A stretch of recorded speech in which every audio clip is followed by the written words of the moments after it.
الله والله والله. أعوذ بالله من الشيطان الرجيم. بسم الله الرحمن الرحيم. والذين يتوفون منكم ويذرون أزواجا يتربصن بأنفسهن 4 أشهر وعشرا فإذا بلغن أجلهن فلا جناح عليكم فيما فعلن في أنفسهن بالمعروف والله بما تعملون خبير.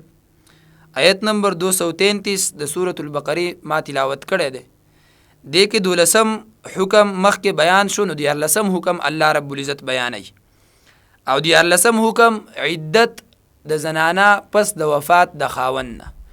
چې یو زنانه د هغې خاوند مړ شو نو دا به څومره عدت تیروي، الله دا مسله دلته بیان کړې ده.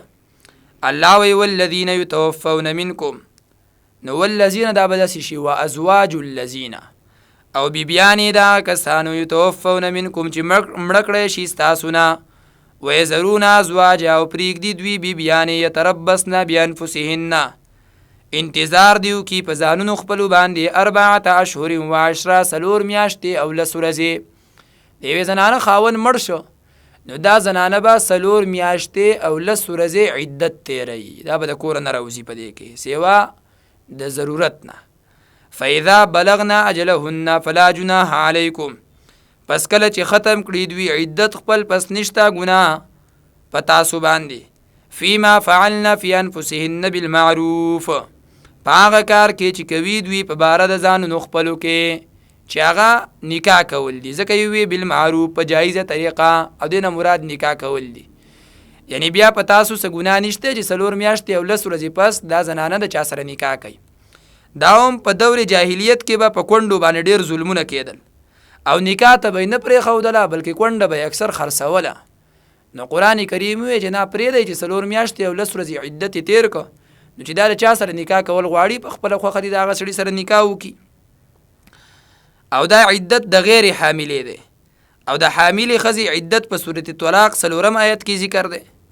او بالمعروف نه ما وی چې مراد د دې نه نکاح کول دي، او په زمانه د عدت کې په دغه ښځه باندې ډول سنگار پرېښودل دا پې هم واجب دي، یعنی دا به رانجه وغیره نه اچوي، ځان به ښایسته کوي نه، ډول سنگار به نه کوي. ولا جناح علیکم فیما عرضتم به من خطبة النساء او اکننتم فی انفسکم، دې کې 14م حکم دی. او دا 14م حکم په حالت د عدت کې د خطبې یعنی طلب کول د نکاح او د نکاح کولو حکم الله بیانوي. چې یو زنانه په عدت کې ده او یو سړی وایي چې زه د دې سره د عدت نه پس نکاح کول غواړم، نو قرآن کریم د هغې یوه طریقه بیان کړې ده. حاصل دا دی چې په حال د عدت کې 2 کارونه جایز دي. په اشاره څخه دا ښځه پوهه کول چې ورته داسې اشاره غونته کې ووایي چې زما ستا سره د عدت تېرېدو نه پس د نکاح امید دی او دا زما خوښه ده. خو عالمان وایي چې په دې کې به دی صریحه خبره نه کوي چې ستا سره نکاح کومه، بلکې داسې به ورته ووایي چې زه هم یوازې یم او ته هم یوازې، داسې اشارتن غونته کې، نو دا دې ورسره بیا نکاح وکړي. یعنی داسې په صریحو الفاظو کې به ورته د نکاح پیغام نه ورکوي بلکې اشارتن. او دویم په زړه کې پټه اراده ساتل د نکاح د دې ښځې سره، دا 2 کارونه جایز دي، د دې نه علاوه بل کار جایز نه دی. او 2 کارونه په دې کې منع دي. یو دا چې نکاح تړل په حال د عدت کې، زنانه د عدت کې د 4 میاشتې 10 ورځې لا نه دي پوره شوي او یو سړی ورسره نکاح وکړي، نو دا ناروا دي. او دویم دا منع دي چې سړی ورسره په صریحو الفاظو کې واده وکړي د نکاح چې تا سره به زه نکاح کومه پس د عدت نه، نو قرآن کریم د دې نه منع کړې ده. الله فرمایي ولا جناح علیکم، او نشته ګناه په تاسو باندې فیما عرضتم به من خطبة النساء، په هغه لفظونو کې چې اشارې کوئ تاسو په هغې دپاره د غوښتنې د زنانو، او اکننتم فی انفسکم، یا پټه اراده لرئ دپاره د نکاح د هغوی په زړونو خپلو کې. الله وایي په دې کې څه ګناه نشته چې ته ورسره په اشاره باندې داسې پوهی کې چې زه ستا سره د نکاح اراده لرم، خو دا په اشاره باندې په صریحو الفاظ نه.